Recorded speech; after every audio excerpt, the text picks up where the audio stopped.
Il mio percorso per arrivare qui è partito dal fatto che,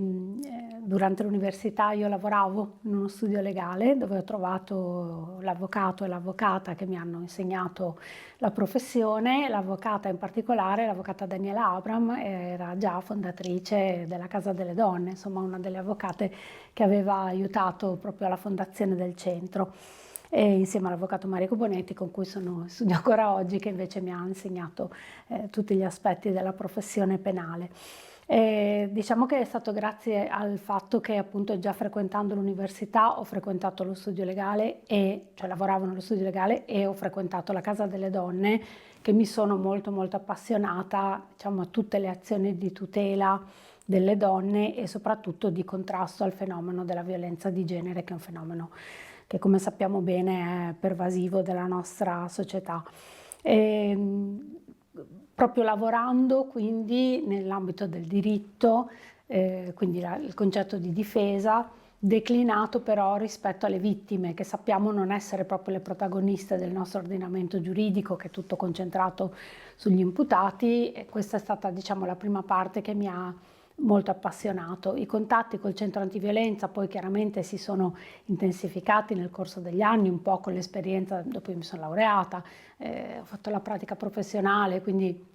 l'esperienza anche nella professione, e questo ha fatto sì che poi io entrassi nel CDA prima, di Casa delle Donne,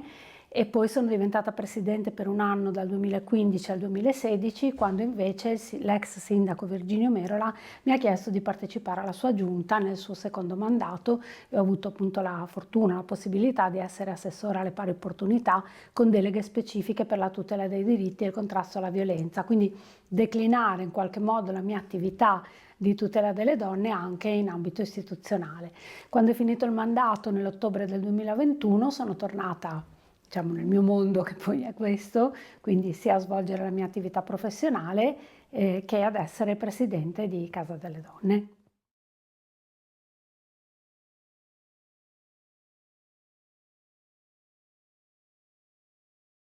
Sì, diciamo che purtroppo questo riguarda un po' tutti i casi, non solo un caso. Dico purtroppo perché il tema della violenza, per quanto quando siamo a livello teorico, in qualunque ambito, tutti e tutte quelli che sono lì sono contro la violenza, quindi la teoria funziona perfettamente, non si trova mai nessuno che dice che è favorevole. Quando poi dopo si va nella pratica, che sia la tutela di una donna in ambito giuridico, che sia il fatto che deve avere determinati aiuti tramite il centro antiviolenza, vediamo che invece il tema è ancora molto divisivo, quindi di resistenze ce ne sono parecchie. Che cosa voglio dire? Penso a tante persone che ho assistito io. Quando la violenza si avvicina, che vuol dire che l'accusato non parliamo di un parente, perché un parente è sicuramente innocente, proprio al 100% innocente, ma un amico, anche solo un conoscente, tutta la parte teorica che ci dice che le donne vanno credute, vanno ascoltate, vanno protette, vanno aiutate, vanno tutelate, va via, sparisce, perché comunque di quella donna specifica comunque si dubita, perché quella donna deve dimostrare qualcosa a lei. Se il reato è violenza sessuale, sappiamo benissimo che deve dimostrare di essersi comportata bene, non aver bevuto, non aver fatto scelte discutibili. Questa è una narrazione purtroppo molto comune, che io però vedo molto di frequente, ma anche per altri reati, penso a reati in ambito familiare, quindi al maltrattamento. Le donne non solo trovano delle resistenze, ma sono proprio oggetto di fortissimi stereotipi che ancora condizionano tantissimo le azioni di tutela. Questo io l'ho visto fin dall'inizio della mia professione. Sono due cose che mi hanno molto colpita all'inizio. Una è questa, cioè il fatto che, adesso parliamo della fine degli anni 90, quindi chiaramente c'è stato un cambiamento, allora se ne parlava meno, ma quando se ne parlava bisognava capire in che contesto, proprio per quell'ambivalenza che dicevo prima. Una violenza vicina, chissà che cosa gli ha fatto lei per meritarsi questo. Una violenza teorica, tutti a favore delle donne. L'altra cosa invece che mi aveva colpito molto all'inizio era la similitudine nelle storie, cioè io ho fatto fatica a inizio professione ad accettare che donne di età diverse, provenienze diverse, etnie diverse, età diverse, raccontassero delle storie che avevano dei tratti comuni incredibili, quasi l'uso delle stesse parole, delle stesse minacce, ventilare che ti portano via i figli se hai dei figli, o che ti lascia senza soldi, o che ti butta per strada, copre lo scibile umano. Cioè una ragazza proveniente dal Pakistan e la moglie di un professionista bolognese raccontano storie simili. Questo io ho fatto fatica, cioè all'inizio per me era confusivo, mi ha colpito molto.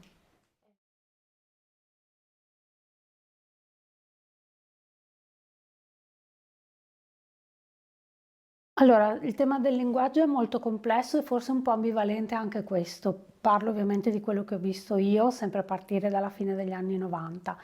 Da un lato ci sono stati dei miglioramenti perché il lavoro sul linguaggio, che è uno dei grandi temi anche sulla figura femminile, lavoro svolto anche dai centri antiviolenza in maniera molto forte, di porre l'attenzione alla partecipazione della donna nella società utilizzando il linguaggio corretto. Quindi un aspetto del linguaggio è certamente questo, e su questo si è lavorato molto, con molto scontento generale rispetto a nominare le professioni al femminile o ad accettare termini come femminicidio. Io ricordo bene che ancora all'inizio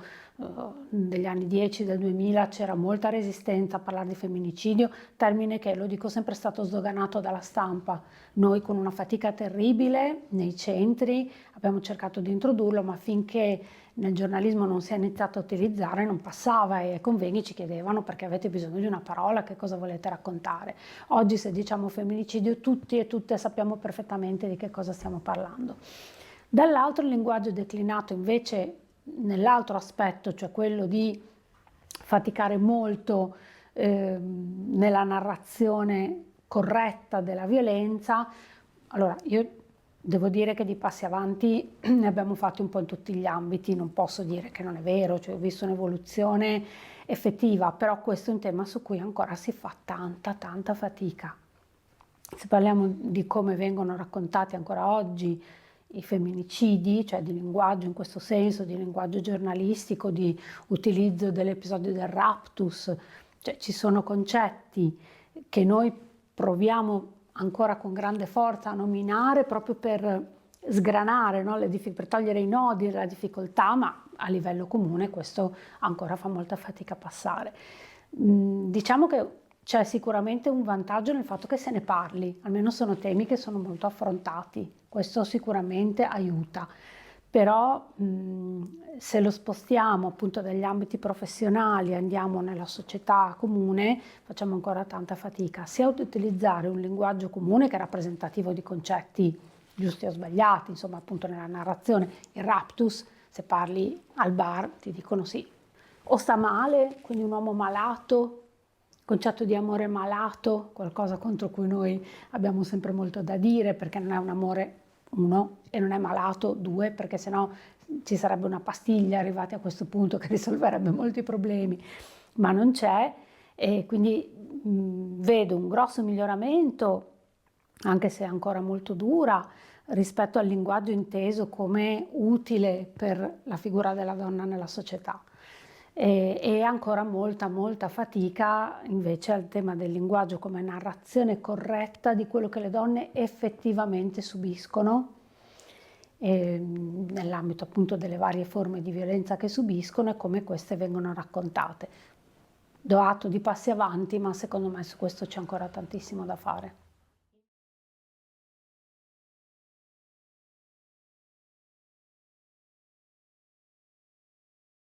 La cosa che mi ha dato più soddisfazione in assoluto è stato portare a compimento un obiettivo che avevamo già come Casa delle Donne, quindi come centro antiviolenza negli anni precedenti, che era quello di mettere in rete, quindi costituire un tavolo comunale interistituzionale, quindi mettere in rete tutti i soggetti che hanno a che fare con le donne che sono vittime di violenza.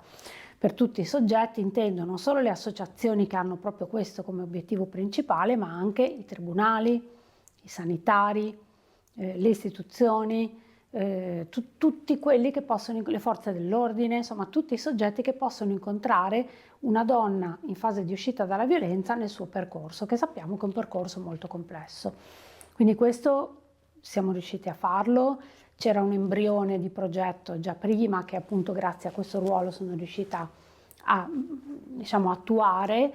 tavolo che viene portato avanti ancora anche in questo mandato e che ha consentito una cosa che sembra banale, ma banale non è.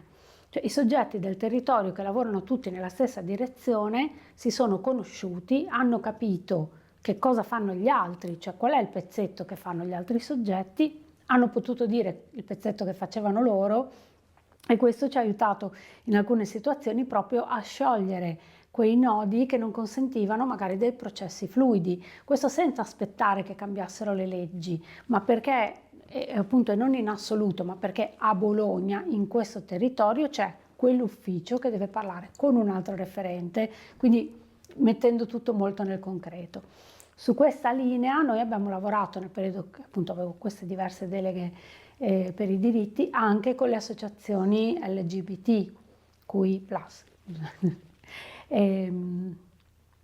proprio perché è un territorio così ricco che le istituzioni hanno, secondo me, il dovere, e quindi l'ho fatto il più possibile, tutto quello che potevo fare, di esplorare l'esistente, di dare la possibilità di fare progetti e anche in quel caso progetti in rete, voleva dire che un'associazione magari poteva dare un certo tipo di sostegno e lavorando insieme a un'altra poteva completarlo perché l'altra associazione dava un altro pezzetto di sostegno. Poi mi viene in mente l'apertura del centro, l'apertura non l'abbiamo aperto noi, il Comune ha supportato l'apertura del centro per uomini autori di reato senza violenza, e anche quello appunto ovviamente con supporto del sindaco, perché sennò non si fa niente, e siamo riusciti a supportare l'apertura perché è un'azione relativamente nuova rispetto a quelle che cerchiamo di mettere in campo da decenni e anche questo è stato qualcosa che secondo me, diciamo, sono nati nuovi soggetti che ci possono dare un ulteriore aiuto in questa rete, in questo percorso.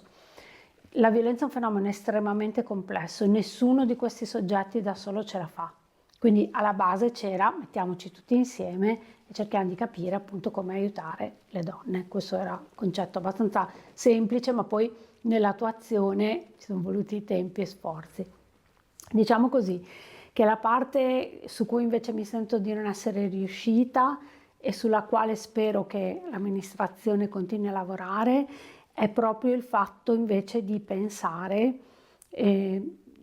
forse non tanto che gli altri assessorati debbano dare supporto, ma che l'assessorato pari opportunità, chiamo così mettendoci dentro tutto, debba influenzare gli altri, cioè non c'è veramente nell'agenda delle amministrazioni la consapevolezza, per motivi più che comprensibili, per le cose urgenti, per le cose pratiche della città, per la parte più materiale, meno astratta, diciamo che occupa tantissimo il lavoro e le risorse delle amministrazioni. Ma le pari opportunità dovrebbero proprio avere delle relazioni specifiche con tutti gli altri assessorati per vedere cosa c'è lì dentro. Noi ci abbiamo provato un pochino col bilancio di genere dell'amministrazione, con iniziative come queste. Devo dire che quando c'ero in giunta io avevo un ottimo rapporto con tutti gli altri assessori, abbiamo fatto delle cose, non so, l'architettura di genere con l'assessore Orioli, con cui abbiamo fatto delle cose, però diciamo c'era molta spinta di farlo a spot quando si poteva e quando si riusciva per motivi che, ripeto, io stando dentro ho potuto capire, cioè le difficoltà anche in questo senso le ho potute capire, però diciamo che questa cosa mi è rimasta un po' lì, mi sarebbe piaciuto poter impostare un po' diversamente il lavoro dell'assessorato e soprattutto arrivare a far capire che era un ruolo importante in tutti gli altri assessorati, anche quelli che ci sembrano più distanti. Ho citato appunto l'architettura di genere, che magari non è la prima cosa che ti viene in mente, ma in realtà se pensi a un'urbanizzazione della città e a come pensi a quegli spazi e quindi la possibilità di leggerli anche con un occhio di genere, quindi è sicuro, non è sicuro, nella materialità, le piante ad alto fusto sono più sicure dei cespugli perché uno non si può nascondere dietro, cito sempre questa cosa perché è l'esempio che ci fa capire meglio. Ecco, in realtà quello secondo me non sono riuscita a farlo come avrei voluto.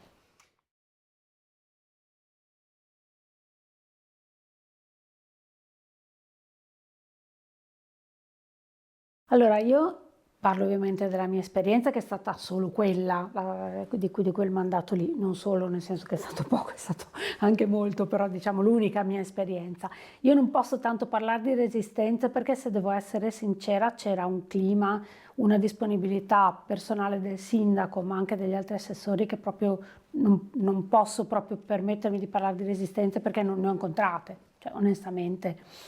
Nei vari progetti che abbiamo promosso, che abbiamo proposto, che ho proposto anch'io, venendo un po' da un'esperienza diversa, non tipicamente politica, ma più da attivista, ho cercato di portare dentro un po' di attivismo e devo dire che non ho trovato preoccupazioni, ritrosie. Ci portiamo però dietro un'impostazione per la quale cioè, che da cambiare è veramente difficile. Cioè le agende politiche si occupano di altro prima. Infatti prima dicevo, ho parlato di pari opportunità molto in generale, mettendoci dentro il fatto che io avevo anche una delega di contrasto alle disuguaglianze, proprio di antidiscriminazione, quindi con dentro tutte le minoranze, non solo relative al contrasto rispetto al genere o alla figura femminile, avevo proprio come mandato quello di contrastare tutte le disuguaglianze, ma questo non entra nell'agenda, non so come altro dirlo, cioè le risorse vengono pianificate ma ci sono delle priorità che vengono sentite molto di più e in questo io mi permetto di dire che le amministrazioni in realtà rappresentano i cittadini, perché non è vero che nella nostra società è prioritario il contrasto alle disuguaglianze, non è vero. Cioè questo, tornando un po' a quello che dicevo all'inizio, quando si va poi sul concreto, sui casi, su quello che ci si aspetta, il cittadino, la cittadina si aspettano prima delle altre cose. Ed infatti da lì viene il famoso benaltrismo. E con tutti i problemi che ci sono c'è ben altro di cui occuparsi, quante volte ce lo sentiamo dire. Quindi diciamo, noi ci aspettiamo delle volte che le amministrazioni siano addirittura più avanti di quello che poi i cittadini e le cittadine si aspettano. Questo secondo me è molto molto difficile. Credo che se noi riusciamo a continuare a lavorare sul cambio culturale, allora poi ci saranno degli adeguamenti, ma al di là di alcuni ambiti che però sono davvero specifici, oppure gli ambiti che riguardano specificamente quelle minoranze che si aspettano una serie di tutela, il cittadino, la cittadina comune si aspetta che prima vengano chiuse le buche per strada. Adesso dico l'esempio che muove molto gli animi. E questo è quello che io ho riscontrato e quindi faccio fatica a pensare che si possano cambiare delle agende quando davvero le richieste arrivano in direzioni completamente diverse. La politica dell'uguaglianza per me, da quello che ho sempre visto io, non solo per l'aspetto politico, anche quello del centro antiviolenza, è una politica dei piccoli passi. Davvero siamo costrette a centellinare le azioni per evitare anche i rimbalzi. Noi lo sappiamo e lo vediamo, questo in ambito giuridico è matematico, che quando si fanno dei progressi molto forti, in ambito giuridico l'approvazione di leggi che vengono viste come molto forti, codice rosso, sappiamo che c'è un rimbalzo, sappiamo che c'è un po' di la resistenza si fa più forte, quindi noi dobbiamo prendere il nostro risultato, aspettare che venga assorbito e poi dopo provare a fare un altro passo avanti. Questo è quello che io in questi decenni, diciamo un po' tutti i ruoli che ho ricoperto, ho visto che è proprio una cosa che succede molto spesso.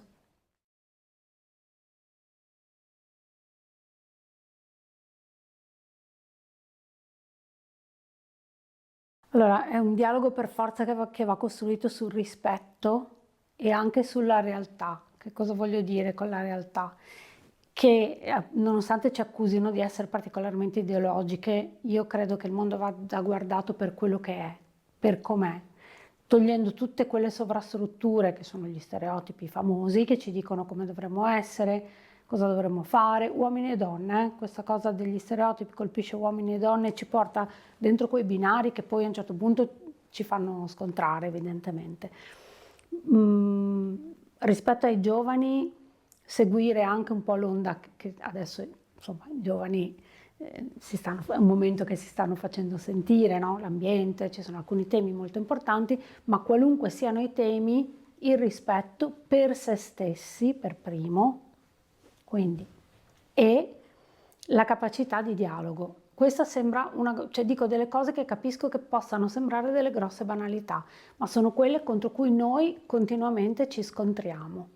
La resistenza al cambiamento, la resistenza all'apertura, a capire che le persone diverse da te non devono fare paura, non ti devono condizionare le disuguaglianze, anzi quando le vedi devi avere gli strumenti per leggerle e per reagire. Cioè, se io penso, per tornare a quello che era nella domanda, come ero io da giovane, io ho fatto fatica a rompere alcune resistenze che avevo per la mia provenienza, per la mia formazione,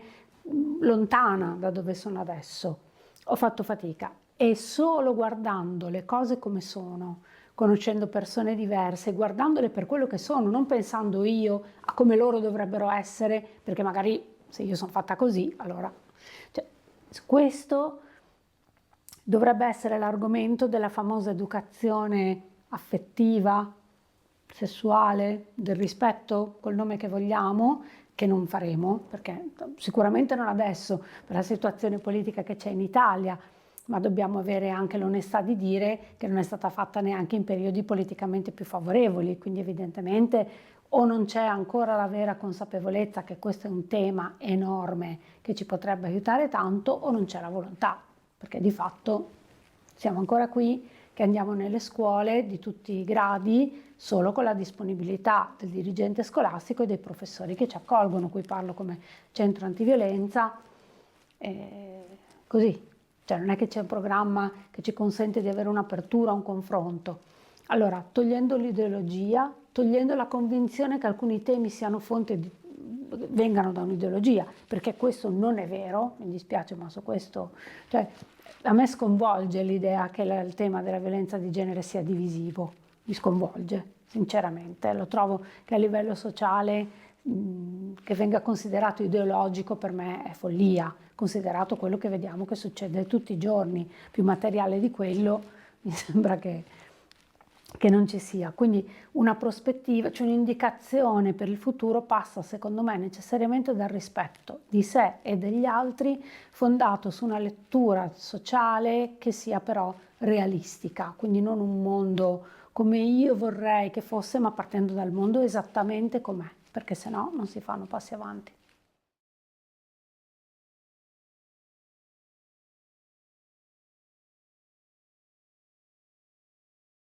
Diciamo che io da un certo punto in poi chiaramente mi sono molto esposta, ma anche prima del ruolo diciamo istituzionale, quindi chi mi conosce in quell'ambito, sicuramente anche come avvocata questo vuol dire un posizionamento specifico che non è proprio diffusissimo nella mia categoria, quindi diciamo le difficoltà non le ho avute tanto nel percorso professionale. Non è che sono stata svantaggiata, ho fatto il mio percorso abbastanza regolarmente. Diciamo che poi ce l'hai nelle relazioni quando ti scontri con una categoria professionale che è quella dei colleghi, tra cui ci sono quelli che giustamente difendono poi, vogliamo tutti vivere in un paese dove ognuno ha diritto ad essere difeso qualunque cosa abbia fatto. Diciamo che all'interno di quell'ambito ci sono quelli che lo fanno in un certo modo e quelli che lo fanno in un altro modo. Con alcuni chiaramente io faccio un po' fatica a relazionarmi e in questo senso probabilmente qui parlo sia per Bologna ma forse a livello nazionale, diciamo che la categoria delle avvocate dei centri antiviolenza non è forse tra le più amate all'interno della categoria degli avvocati, diciamo così.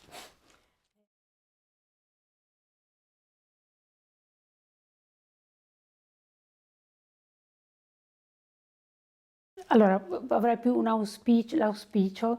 come indicazione per arrivare a dei risultati di studiare, cioè lo studio, la conoscenza, l'approfondimento, di tirarsi fuori, cioè di procurarsi gli strumenti che servono per leggere quello che ci vogliono tutti dire, senza complotto, cioè di quello che arriva, andare a cercarsi le risposte il più possibile.